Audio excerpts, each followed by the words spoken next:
Mercado Financeiro chegando com o Luiz Arthur Nogueira. Seja bem-vindo, Luiz. Sextou e parece que o mercado financeiro também se animou, né, Luiz? Verdade, Cláudia Bartel. Bom dia a todos. Muito obrigado a você pelo carinho da sua audiência. Pelo menos uma sexta-feira de alívio no mercado financeiro aqui no Brasil e no mundo. Foi uma semana muito difícil lá fora, com inflação muito alta na Europa e no Reino Unido, acima de 10% na Europa, para ser mais exato, 10,6% na zona do euro, e no Reino Unido 11,1% de inflação. Isso obviamente gerou uma expectativa de juros muito elevados na região europeia, consequentemente um processo iminente de recessão econômica. Aqui no Brasil, o grande tema da semana foi a questão fiscal, diversas declarações do presidente eleito Lula criticando o teto de gastos, criticando a responsabilidade fiscal. A reação do mercado foi muito ruim, com dólar para cima e bolsa para baixo.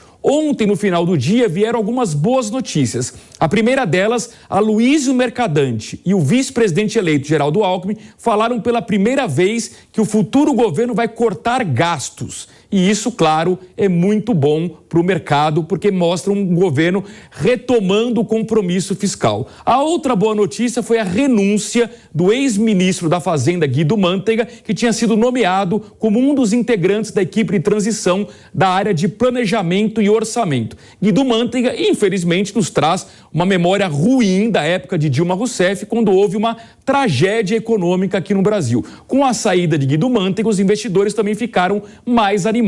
Tudo isso se reflete hoje na abertura do mercado financeiro. Vamos ao telão, repare aqui, o índice Bovespa em alta de 1,41% aos 111.245 pontos. No mercado internacional, que é o próximo gráfico, nós vamos ignorar Estados Unidos, porque ainda não abriu a abertura daqui a pouquinho, às 11h30, pelo horário de Brasília. Esses números são do pregão de ontem, mas o índice futuro da Bolsa Americana aponta alta para esta sexta-feira, exatamente como ocorre no mercado europeu. Na Alemanha, Frankfurt alta de 1,18%, Londres 0,87%, Paris 1,27%, em Madrid ganhos de 1,01%.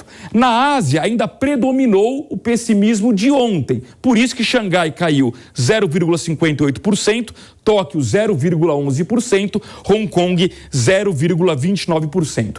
Normalmente num dia positivo na Bolsa de Valores, o dólar cai e é exatamente isso que acontece no próximo gráfico. A gente vai ver dólar caindo forte, 1,26%, R$ 5,35, euro caindo 1,11%, R$ 5,56, Bitcoin em leve recuperação, 0,57%, 16.789 dólares.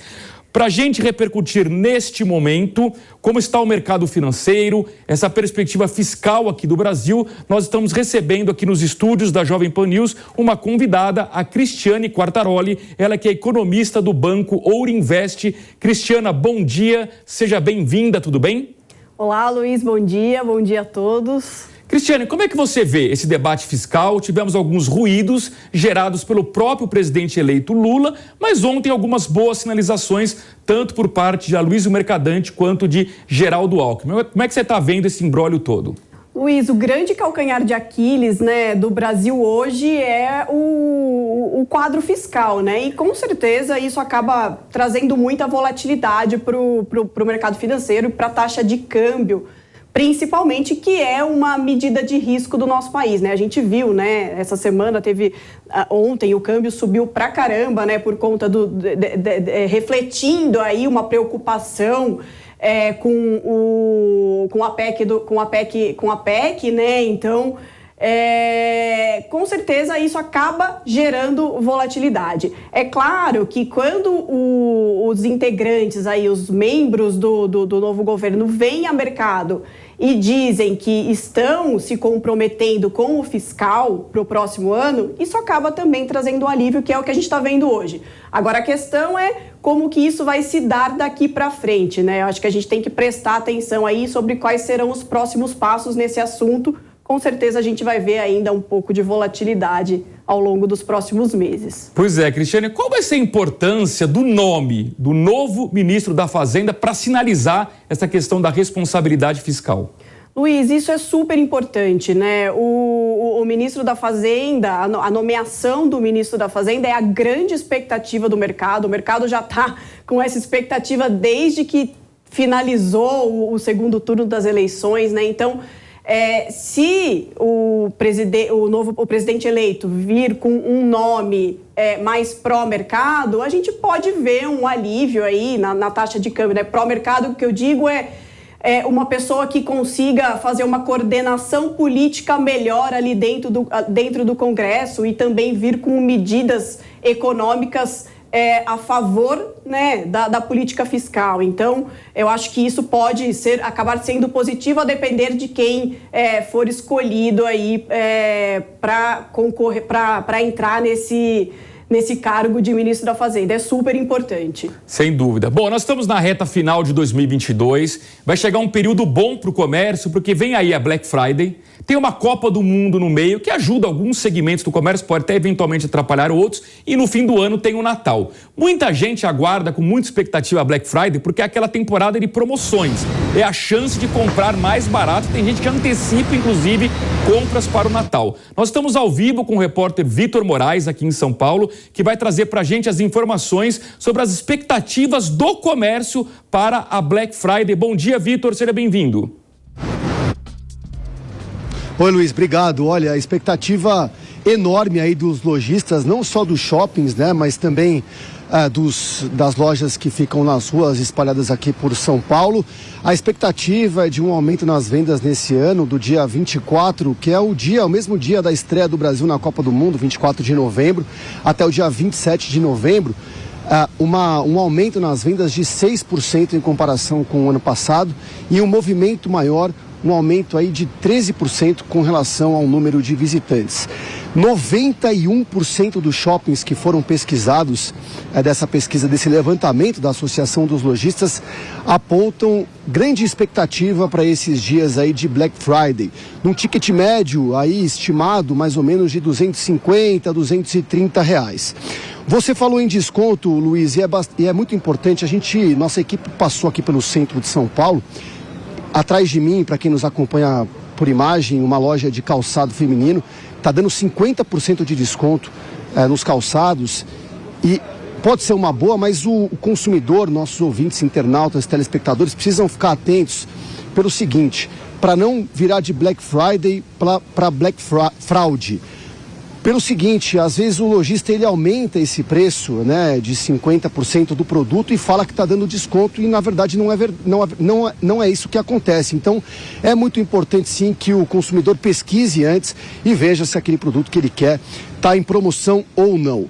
Apesar do cenário otimista da Black Friday, né, a gente sabe que no dia do jogo da estreia do Brasil pode ser que as vendas não sejam tão boas, mas elas podem aí ser bastante... elas podem superar as expectativas nos outros 3 dias. O consumidor, a associação, né, dos lojistas dos shoppings estima aí 112 mil trabalhadores temporários que serão contratados até o final do ano, como você falou, por conta da Black Friday, mas também da Copa do Mundo e do Natal, Luiz. Obrigado, Vitor Moraes. Cristiane, o comércio está preparado, contratando, só que a gente tem um fim de ano com juros altos, né? Que pode afetar itens mais caros, tipo eletroeletrônicos, carros, móveis. Como é que você está enxergando esse contexto? Vai ser um bom fim de ano para o comércio? Olha, Luiz, a gente tem visto, né, a recuperação da economia brasileira, ela foi muito boa ao longo deste ano, né? A gente percebeu uma resiliência e tanto que os últimos indicadores, tanto de serviços quanto de comércio, mostraram os números melhores. Sazonalmente falando, em dezembro, a gente tem também um aumento nas vendas por conta do Natal, como você bem mencionou. A gente vai ter também a Black Friday agora, que contribui também para uma melhora das vendas do comércio varejista agora em novembro. Mas com certeza, né, a gente tem que prestar atenção nessa questão dos juros. A gente está, embora a nossa inflação ela esteja diminuindo, quando a gente olha os dados acumulados em 12 meses, a gente ainda tem uma inflação em patamar elevado, né? Então, alguns produtos ainda estão em patamar elevado E, com isso, o Banco Central ele mantém a Selic ali num nível elevado também de 13,75. Isso, com certeza, afeta a decisão do consumidor em comprar ou não um item mais caro, tá? Mas eu acredito que a gente vai ter, sim, um bom desempenho do comércio agora nos próximos 2 meses, desculpa, justamente por conta dessa sazonalidade positiva que a gente costuma ter no final do ano. Perfeito. Tem uma outra boa notícia para o comércio que envolve a renda. O mercado de trabalho está recuperando. Existe uma pesquisa do IBGE mostrando que 6 estados aqui do Brasil estão com queda no desemprego. Acompanhe a reportagem de Camila Yunes. Segundo os números divulgados pelo IBGE nesta quinta-feira, 6 estados registraram queda na taxa de desemprego, em comparação aos últimos 3 meses. Paraná reduziu o índice para 5,3%, Minas Gerais para 6,3%, o Maranhão para 9,7%, Acre 10,1%, Ceará 8,6% e Rondônia 3,9%. Nos outros estados, a taxa se manteve estável, mas na comparação com o terceiro trimestre do ano anterior, houve queda na desocupação em todas as unidades federativas.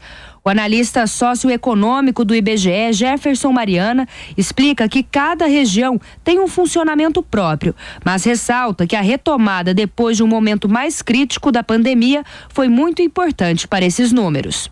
E essa diferença em termos de setores de atividade de locais, de regiões, tem a ver com a dinâmica de cada localidade. Então, por exemplo, nas localidades mais dinâmicas, por exemplo, São Paulo, Rio, nos grandes centros, o espaço para a queda da taxa de desocupação, ele acaba sendo um pouco mais reduzido. Então, isso faz com que a gente tenha esse comportamento.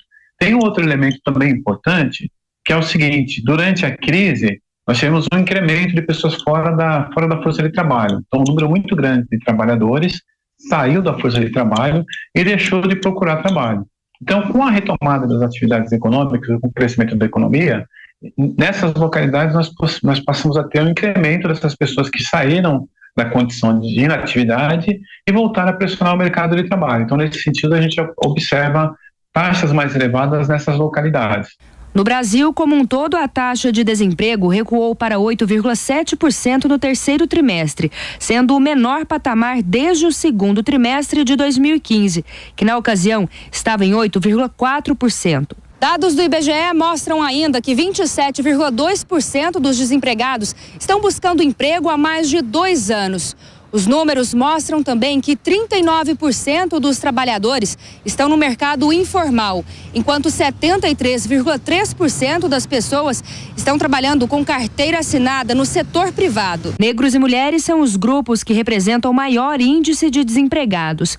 Enquanto brancos têm uma taxa de desocupação de 6,8%, pretos representam 11,1%. Entre os homens, o índice é de 6,9%, enquanto entre as mulheres, 11% estavam desempregadas neste último balanço. Hora certa na PAN, 11h32. Cristiane, para a gente concluir a entrevista, a gente falou aqui de juros altos, risco fiscal no Brasil, recuperação de mercado de trabalho, num contexto internacional muito desafiador, porque a inflação lá fora está muito alta, com juros subindo. Juntando tudo isso, o que esperar da economia brasileira no ano que vem? Será um bom ano? Será um ano morno? Quais são as suas projeções? Olha, Luiz, pensando em crescimento, né, a gente espera um crescimento mais morno no próximo ano, tá? Justamente por conta desses pontos que você mencionou, juros altos aqui e expectativa de juros mais altos lá fora também, né? Estados Unidos está com a inflação num patamar muito alto, Europa também está com um nível de inflação alto, esses países estão aumentando os juros, isso acaba afetando a economia global e a gente é um país emergente, a gente acaba também se prejudicando por conta disso. A projeção que o mercado tem aí de crescimento para 2023 é abaixo de 1%, então é um crescimento um pouco mais morno, justamente por conta desses juros altos que a gente está vendo. Muito bem, Cristiane Quartaroli, economista do Banco Ouro Invest, esteve conosco aqui nos estúdios da Jovem Pan News. Cristiane, muito obrigado, um bom dia, até uma próxima oportunidade. Obrigada, Luiz, bom dia a todos. E para encerrar o mercado financeiro, uma notícia boa num quadro fiscal desafiador. Tem uma empresa aqui no Brasil que está entupindo os cofres públicos de arrecadação. É a Petrobras, que foi muito criticada durante o governo Bolsonaro pelo lucro que ela sempre deu, um lucro elevado. Só que ao dar um lucro elevado, ela paga bastante imposto e muitos royalties, o que ajuda o caixa do governo. Acompanhe a reportagem de Rodrigo Viga. A arrecadação de União, estados e municípios com participações governamentais oriundas da atividade petrolífera vai bater recorde ao final do governo Bolsonaro.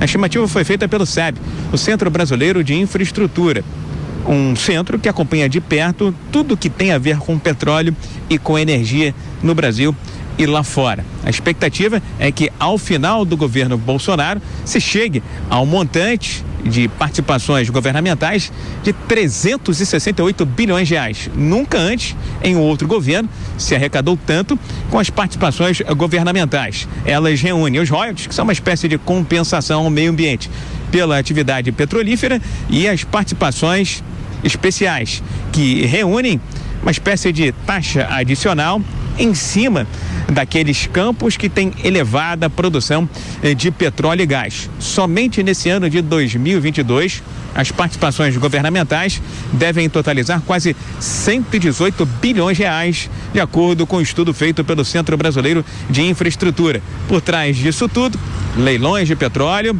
dólar mais favorável, barril do petróleo do tipo Brent mais alto ao longo desses últimos anos, chegou a operar acima dos $100, e ainda aumento na produção de petróleo por parte da Petrobras e de empresas estabelecidas aqui no Brasil. O diretor do Centro Brasileiro de Infraestrutura, Pedro Rodrigues, acha que se essas variáveis se mantiverem nos próximos anos, é possível que esse volume supere 368 bilhões de reais muito em breve.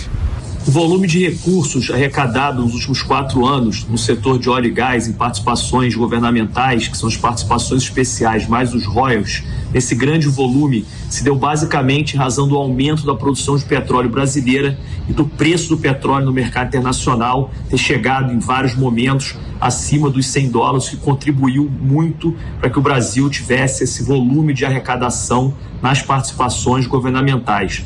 Nos próximos anos, a produção de petróleo brasileira tende a crescer, principalmente se a gente continuar realizando os leilões de petróleo para que empresas possam vir para o Brasil, ou as empresas brasileiras, no caso a Petrobras, explorar e produzir petróleo. Se o cenário internacional for de preço alto do barril, a gente pode ver nos próximos anos arrecadações ainda maiores para o Brasil nas chamadas participações governamentais. Dos 118 bilhões de reais que devem ser arrecadados por União, estados e municípios este ano com participações governamentais, a União deve ficar com 45 bilhões, os estados 38 bilhões e o restante com os municípios. Dinheiro é o que não falta nessa área do petróleo. O petróleo, e especialmente o pré-sal, continuam sendo uma espécie de bilhete premiado. O problema está no uso desses enormes recursos que vêm da atividade petrolífera do Rio. Rodrigo Viga.